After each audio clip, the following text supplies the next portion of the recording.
So now we've got our basic outline of our garden, all beautifully drawn up in SketchUp.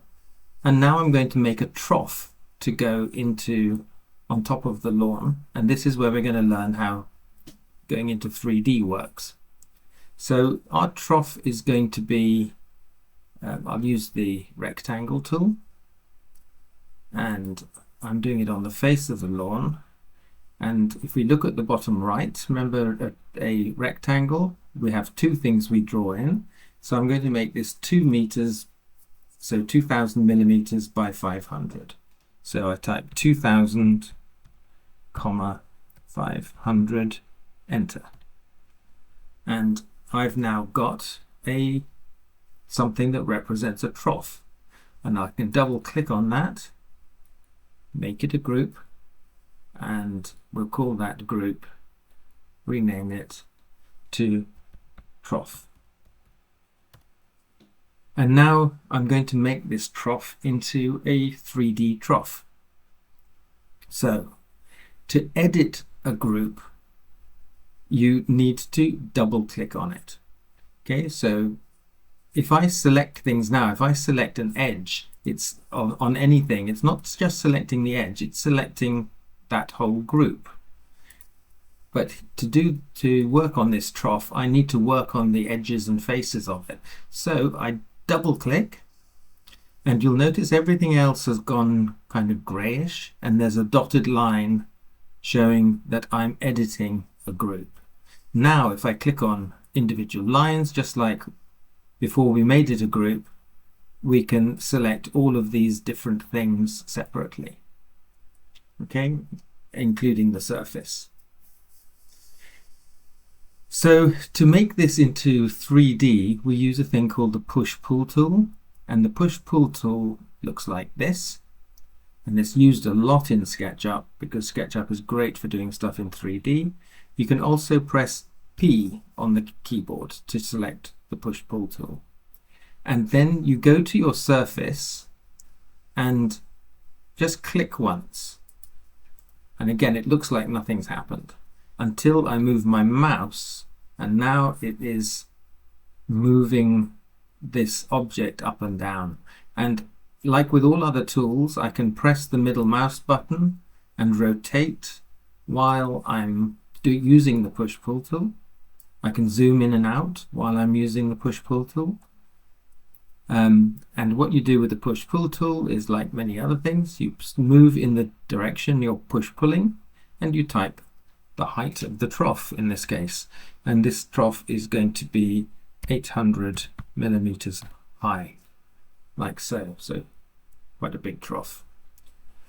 I'm now going to show you one more tool, which is the offset tool, and the offset tool is this one where it shows a circle with 2 lines.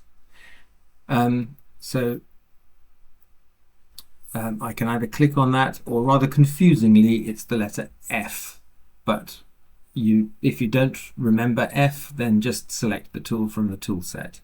And you'll see now when I go to an edge, it makes this little red dot. And now what I do is I just again click once, and when I start moving the mouse after clicking, this additional line appears. So how thick do I want the walls of my trough to be? Well, I want them to be, let's say, 50 mil. So I type 50, enter. And now I've got a wall that's exactly 50 mil deep. But now I want this soil, which will be here, I want to take that down a bit. So I'll press the P for the push-pull tool, click on that surface, and start moving down.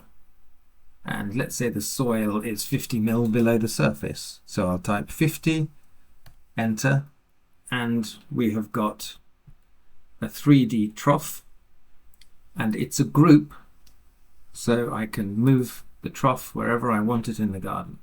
So I'd probably want to move it to the back edge of the lawn here, something like that. So that's how you make things into 3D. I'll just show one other feature of 3D, although it's not going to be realistic for a trough, but you can also use the push-pull tool to make holes in things. So I want to make a hole in this trough going all the way through the middle of it. So I'm going to double click the trough because I need to edit this group, and you'll see dotted lines. Everything else has become grey. So now I can draw a circle. Let's do a circle.